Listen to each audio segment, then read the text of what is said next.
മണർകാട് പള്ളിയിൽ വാണരുളും പുണ്യവതി പരിശുദ്ധ കന്യാമറിയാമേ. പാപികൾ ഇവർ ഞങ്ങൾ അണയുന്നു തൃപ്പാതെ, ഞങ്ങൾക്കായി പ്രാർത്ഥിക്കണേ. മണർകാട് പള്ളിയിൽ വാണരുളും പുണ്യവതി പരിശുദ്ധ കന്യാമറിയാമേ. പാപികൾ ഇവർ ഞങ്ങൾ അണയുന്നു തൃപ്പാതെ, ഞങ്ങൾക്കായി പ്രാർത്ഥിക്കണേ.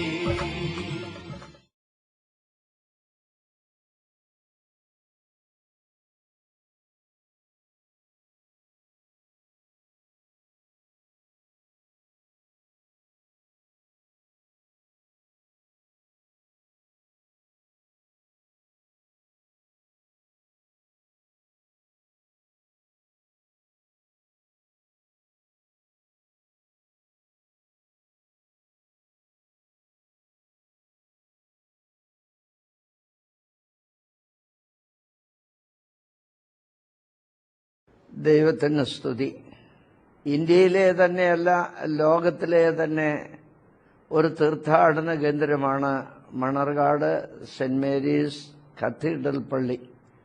സത്യവിശ്വാസികളായ ദൈവമക്കൾക്ക് മാത്രമല്ല, മറ്റ് സമുദായത്തിലെ ആളുകൾക്കും മണർകാടിനെ കുറിച്ച് കേൾക്കുന്നതും അത് കാണുന്നതും ബന്ധപ്പെടുന്നതും ഒരു സ്വർഗീയ അനുഭവമാണ്. മണർകാട് പള്ളിയെക്കുറിച്ച് എത്ര പറഞ്ഞാലും മതിയാവുകയില്ല. അത്ഭുതങ്ങളുടെ ഒരു കലവറയായി ദൈവം ക്രമീകരിച്ച വിശുദ്ധമുള്ള യോഹന്നാന്റെ സുവിശേഷം 15-ാം അധ്യായത്തിന്റെ 8 പറയുന്ന, നിങ്ങൾ അധികം ബലം കായ്ക്കുന്നതിനാൽ എന്റെ പിതാവ് മഹത്വപ്പെടുന്നു എന്നുള്ള തിരുവചനം നിവൃത്തിയാകുന്ന പ്രത്യേക സ്ഥലമത്രേ മണർകാട് മാർത്തമറിയം കത്തീഡ്രൽ പള്ളി. ഈ DVD ക്രമീകരിക്കുന്നതിന് പള്ളിയിൽ നിന്ന് കാണിച്ച തീഷ്ണത നന്ദിയോടെ സ്മരിച്ചിട്ട്, ജാതിയും മതവും വർഗവർണ്ണ വ്യത്യാസമെന്നേയുള്ള ആളുകൾ ലോകത്തിന്റെ എല്ലാ ഭാഗത്തു നിന്നും മണർകാട് പള്ളിയിലേക്ക് 8 നോമ്പ് കാലത്ത് ഒഴുകിക്കൊണ്ടിരിക്കുന്ന ആ അവസ്ഥ, മറ്റു നാളുകളിലും മുറിയാതെ ദൈവഭക്തരായ ആളുകൾ സമുദായ ഭേദമന്യേ മണർകാട്ടേക്ക് വരുന്നതും എല്ലാം വളരെ കൗതുകത്തോടെ ഓർത്തിട്ട് പരിശ്രമിച്ച എല്ലാവരുടെയും പേരിൽ നന്ദി രേഖപ്പെടുത്തി പ്രാർത്ഥിച്ചു നിർത്തുന്നു. ദൈവം അനുഗ്രഹിക്കട്ടെ. ഭാരതത്തിലെ അതിപുരാതന ദേവാലയങ്ങളൊന്നാണ് മണർകാട് സെന്റ് മേരീസ് യാക്കോബായ സുറിയാനി കത്തീഡ്രൽ. 10 നൂറ്റാണ്ടുകൾക്ക് മുൻപ് പരിശുദ്ധ ദൈവമാതാവിന്റെ നാമത്തിൽ സ്ഥാപിക്കപ്പെട്ട ഈ ദേവാലയം നാനാജാതി മതസ്ഥരായ അനേകായിരം വിശ്വാസികൾക്ക് അഭയ കേന്ദ്രമാണ്. 20 കിലോമീറ്റർ ചുറ്റളവിലായി 6 പഞ്ചായത്തുകളിൽ 12 കരകളിലായിട്ട് 4000 കുടുംബങ്ങളിൽ 30,000-ഓളം ഇടവജനങ്ങളെ ഉൾക്കൊള്ളുന്ന ലോകത്തിലെ തന്നെ ഏറ്റവും വലിയ ഇടവക സമൂഹമാണ് മണർകാട് പള്ളി. ഈ പള്ളിയിലെ അറിയപ്പെടുന്നതും അറിയപ്പെടാത്തതുമായ പാരമ്പര്യങ്ങളും ആചാരാനുഷ്ഠാനങ്ങളും വിശ്വാസികൾക്ക് അനുഭവയോഗ്യമാക്കുവാൻ ഉതകുന്ന വിധത്തിൽ ഒരു ഡോക്യുമെന്ററി CD രൂപത്തിൽ പുറത്തിറക്കുകയാണ്. ഇത് ഏവർക്കും പ്രയോജനപ്രദമാകുമെന്ന് പ്രത്യാശിക്കുന്നു. ദൈവം അനുഗ്രഹിക്കട്ടെ.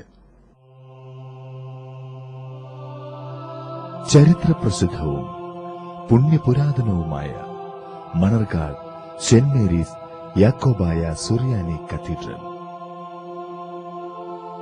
AD 52 മാർത്തോമയിൽ നിന്നും ജ്ഞാനസ്നാനം സ്വീകരിച്ച് ക്രിസ്തുമത വിശ്വാസികളായി തീർന്നവരുടെ സന്തതി പരമ്പരയിൽപ്പെട്ട ഏതാണ്ട് 12ഓളം കുടുംബങ്ങൾ മീനച്ചിലാറിന്റെ തീരത്തുള്ള കോട്ടയത്തിന്റെ കിഴക്കൻ പ്രദേശങ്ങളിൽ താമസമാക്കി കൃഷിയും കച്ചവടവുമായി കഴിഞ്ഞുകൂടുകയായിരുന്നു. സ്വന്തമായൊരു ദേവാലയമുണ്ടാകണമെന്ന ആഗ്രഹത്തോടെ പ്രാർത്ഥനയിലും ഉപവാസത്തിലും 7 ദിവസം കഴിഞ്ഞുകൂടിയപ്പോൾ അവരോരോരുത്തർക്കും ദർശനമുണ്ടായി. കാട്ടിൽ വെളുത്ത പശുവും കിടാവും കിടക്കുന്നത് കാണുന്ന സ്ഥലത്ത് ദേവാലയം പണിയുക എന്നതായിരുന്നു അവർ ഓരോരുത്തർക്കുമുണ്ടായ ദർശനം. ദർശനത്തിന്റെ പൊരുൾ മനസ്സിലാക്കിയ പൂർവ്വപിതാക്കന്മാർ പശുവിനെയും കിടാവിനെയും കണ്ട സ്ഥലത്ത് വിശുദ്ധ ദൈവമാതാവിന്റെയും ഉണ്ണിയേശുവിന്റെയും നാമത്തിൽ ദേവാലയം സ്ഥാപിച്ചു. തുടർന്ന് ദൈവമാതാവിന്റെ നാമത്തിൽ 8 നോമ്പാചരിച്ചു വരികയും ചെയ്തു. 8 നോമ്പാചരണത്തിന്റെ ഉത്ഭവം മണർകാട് പള്ളിയിൽ നിന്നുമാണ്. 1000-ൽ പരം വർഷങ്ങൾക്ക് മുൻപ് മുളയിലും പനമ്പിലും തീർത്ത ദേവാലയം പിന്നീട് പല കാലഘട്ടങ്ങളിൽ പുതുക്കി പണിതിട്ടുണ്ട്. 16-ാം ശതകത്തിൽ പോർച്ചുഗീസ് രീതിയിൽ പൊളിച്ചു പണിതു. ഇപ്പോൾ കാണുന്ന ദേവാലയത്തിന്റെ പണി പൂർത്തിയാക്കിയത് 1954-ലാണ്.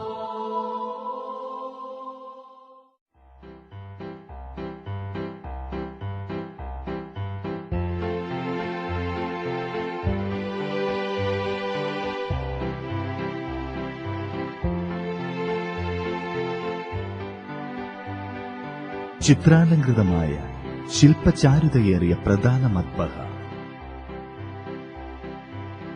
മദ്ബഹയിലെ ചിത്രപ്പണികൾ സ്വർണത്തിൽ പൊതിഞ്ഞിരിക്കുന്നു. തടിയിൽ തീർത്ത കൊത്തുപണികൾ നിറഞ്ഞ റത്താൾ, ഉയരത്തിലുള്ള ചിത്രാലങ്കൃതമായ മനോഹരമായ തോറ, ഇടതും വലതുമായി 2 ചെറിയ മദ്ബഹകൾ. ഇടതുവശത്തെ മദ്ബഹ മോർ കുര്യാക്കോ സഹദായുടെ നാമധേയത്തിലും വലതുവശത്തെ മദ്ബഹ മോർ ഇഗ്നാത്യോസ് നൊറോനയുടെ നാമധേയത്തിലും സ്ഥാപിതമായിരിക്കുന്നു.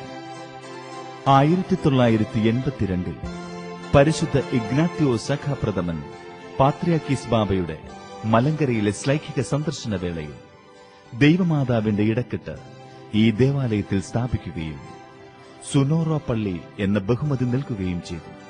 പള്ളിയിലെത്തുന്ന വിശ്വാസികൾ ഈ സുനോറോ വണങ്ങി സായുജ്യമടഞ്ഞ് മടങ്ങുന്നു. ദേവാലയത്തിലെ കെടാവിളക്ക്.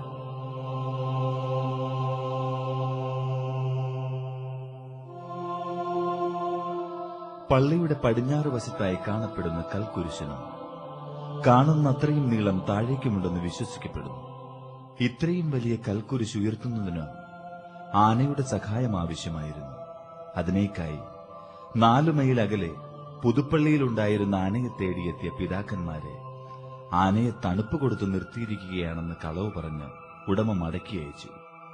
നിരാശരായി മടങ്ങിയെത്തിയ പിതാക്കന്മാർ കണ്ടത് കുരിശ് സ്ഥാപിക്കുവാനെടുത്ത കുഴിയിൽ കുരിശ് നിവർന്നു നിൽക്കുന്നതും തങ്ങൾ അന്വേഷിച്ചു പോയ ആന കുരിശിനു ചുവട്ടിൽ കൊമ്പുകുത്തി നിൽക്കുന്നതുമാണ്. ചങ്ങല പൊട്ടിച്ച് ഓടിയെത്തിയ ആനയെ ഉടമയെത്തി തിരികെ കൊണ്ടുപോയി എന്ന് ഐതിഹ്യം. ഈ കുരിശിന്റെ ചുവട്ടിൽ ഭക്തജനങ്ങൾ ചുറ്റുവിളക്ക് കത്തിക്കുന്നത് ഇവിടത്തെ പ്രത്യേക വഴിപാടുകളാണ്.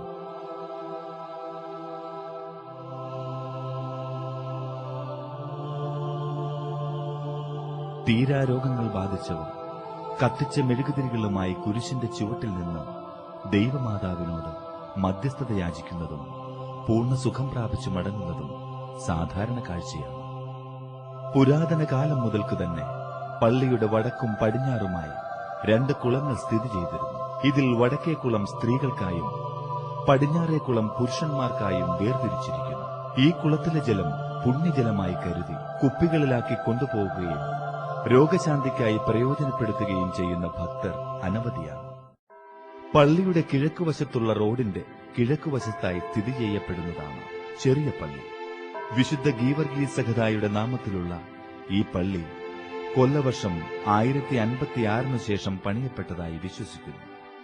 കോട്ടയം ഇടവകയുടെ കടവിൽ പൌലോസ് മാർ അത്തനാസിയോസ് തിരുമേനി ഓലക്കുടിലിൽ വന്ന് താമസിച്ച് പള്ളിപ്പണിക്ക് മേൽനോട്ടം വഹിച്ചതായി ചരിത്രരേഖകൾ സാക്ഷിക്കുന്നു.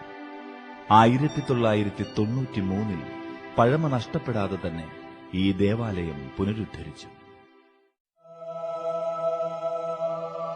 പള്ളിയുടെ പൗരാണികത